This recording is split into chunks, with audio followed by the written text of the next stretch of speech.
The morning sun cast golden light over the trees.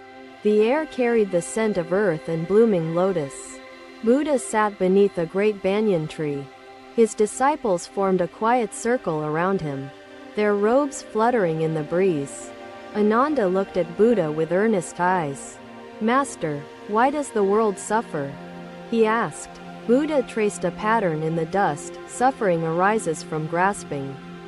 We cling to illusions, believing them to be real. Sariputta furrowed his brow. "But Master, we feel pain. Is that not real?" Buddha nodded. "Pain exists, but it is impermanent. It changes, like the river that never remains the same." The disciples listened, their thoughts silent. The gentle rustling of leaves accompanied the words. Buddha took a handful of sand and let it fall. Each grain is a moment. They slip away, yet we try to hold them. Rahula sat forward. "How can we free ourselves from grasping?" Buddha smiled. "By seeing clearly. The mind must understand the nature of things. Like a warrior watching the movement of his opponent." Ananda pondered this. "But how do we train the mind?" Buddha gestured to the river beyond the trees. "Like water, the mind must flow freely. When obstructed, it grows restless." Sariputta glanced at the river. "If the mind flows, can suffering be removed entirely?" Buddha shook his head gently. "Suffering is part of existence, but wisdom allows us to move through it without attachment." Rahula exhaled slowly. "Then wisdom is the weapon against suffering?" Buddha nodded. "Not a weapon, but a guide. The warrior strikes without anger, moves without fear. The wise one walks without attachment." The wind shifted. The scent of jasmine filled the air. The disciples felt the weight of the words settle within them. Buddha closed his eyes for a moment. "When fear arises, observe it. When desire arises, observe it. Neither is truly you." Ananda's voice was soft. "But Master, the emotions feel real. They move our hearts." Buddha opened his eyes. "A fire feels real, but it burns only when fed. Do not feed emotions beyond their nature." The disciples absorbed this truth. The weight of longing and sorrow had held them, but now they saw it more clearly. Rahula gazed at his hands. "Is compassion a part of wisdom?" Buddha nodded. "Compassion is the heart. Wisdom is the mind. They must move together, as the sun and moon share the sky." Sariputta placed his hands together. "Then suffering can transform into understanding?" Buddha smiled. "Yes. Like a lotus rising from mud, wisdom emerges from struggle." The leaves rustled once more. The sound was soft, as if the earth itself agreed with the lesson. Rahula touched the ground beside him. "Master, how do we practice this daily?" Buddha picked up a small bowl filled with water. "See the mind as this bowl. If shaken, the water moves. If still, it settles." Ananda watched the ripples fade. "So stillness leads to clarity?" Buddha set the bowl down. "Yes. Be still, but not stagnant. Move with purpose, but not with attachment." The disciples bowed. The lesson was clear. Their journey would continue, but now their steps carried deeper wisdom. Another day, another lesson. The sky stretched wide, bathed in soft hues of dawn. The scent of morning dew lingered in the air. Buddha walked slowly along the riverbank. His disciples followed, their steps careful upon the damp earth.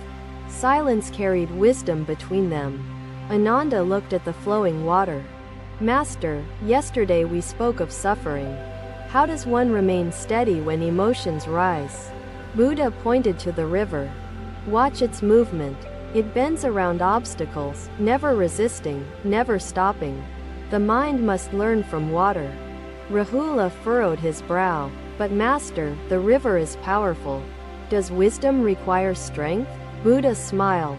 "Strength lies not in force, but in stillness. The deepest lake is calm, yet holds the weight of mountains." Sariputta picked up a stone, dropping it into the water. Ripples spread outward. If disturbed, stillness vanishes. How do we guard it? Buddha picked up another stone and held it. A wise person does not avoid disturbance. They allow ripples to pass without attachment. The disciples listened, watching the river settle. Their thoughts mirrored the movement of the water, flowing and fading with time. Buddha sat upon the grass. A mind consumed by chaos cannot see clearly. Train the mind as one trains the breath. Steady and aware.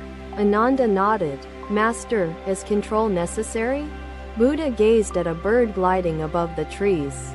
Control leads to resistance. Awareness leads to harmony. Be like the bird, moving without fear.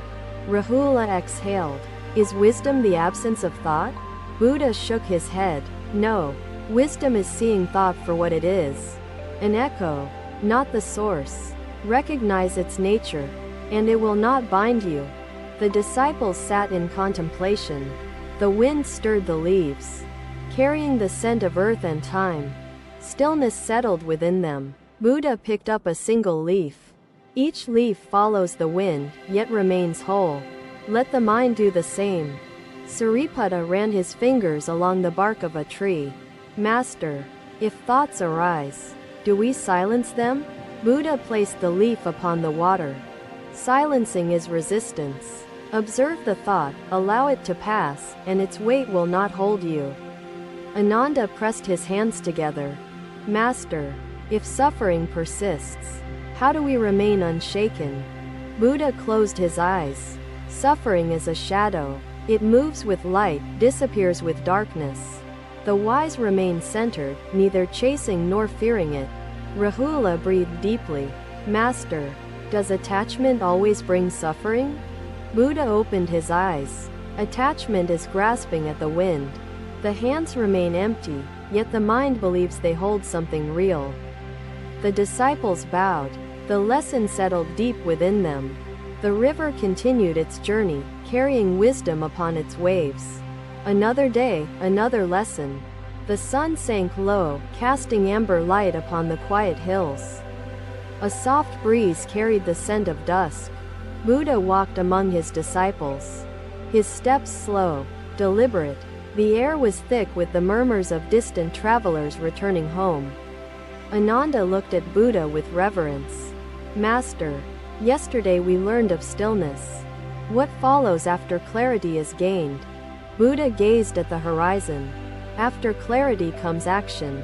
To see is wisdom, but to act with wisdom is true understanding.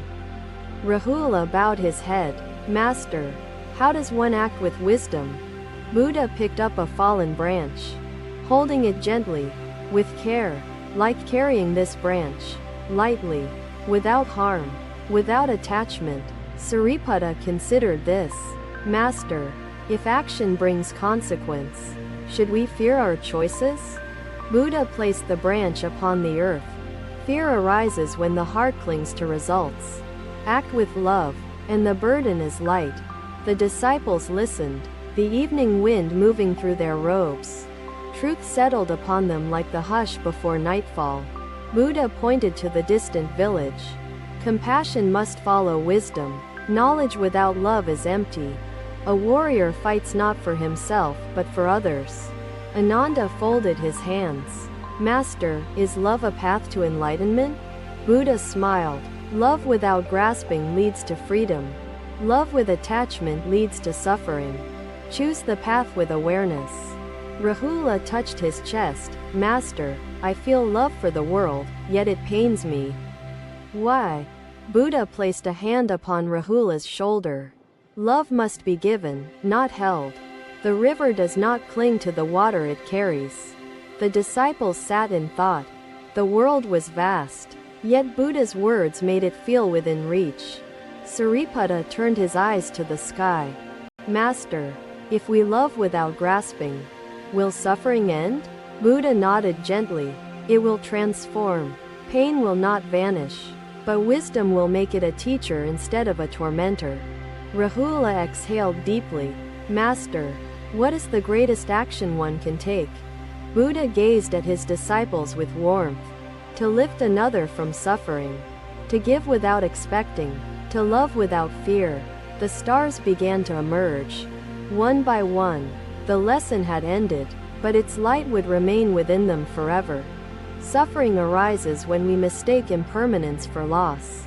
Everything changes, yet nothing is ever truly lost. Thank you for watching. Buddha's teachings are always with you. Subscribe to our channel and we will see you in the next video.